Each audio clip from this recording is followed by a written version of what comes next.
সময় ওনাকে ফলো করে উনি একদম পাই পাই করে দেখিয়ে দিয়েছেন যে আপনারা যে সংবিধানের কথাগুলি বলছেন সেগুলি কত দুর্বল ভিত্তিতে উপস্থিত। আর একটা প্রশ্ন হলো রাজনৈতিক প্রশ্ন। রাজনৈতিক প্রশ্ন আপনার সবসময় সংবিধানের দোহাই দিয়ে করা যায় না, কারণ সংবিধানটা তৈরি হয়েছে আপনার রাজনৈতিক প্রশ্নগুলির উত্তর সমাধান করে দেশকে পরিচালিত করে একটা দলিল।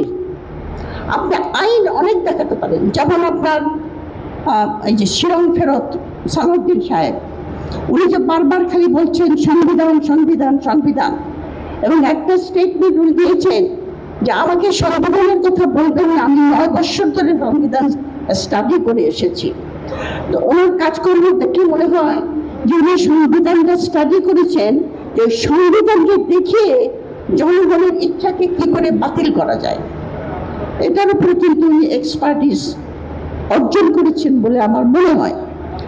আজকে যে সংবিধানের কথা তারা বলছেন, রাজ্জাকি সাহেব অনেকবার বলেছেন এই কথাটা, যে আপনার বর্তমানে জাতির পিতা এটা এখনো সংবিধান আছে, কিন্তু তারপরে আপনার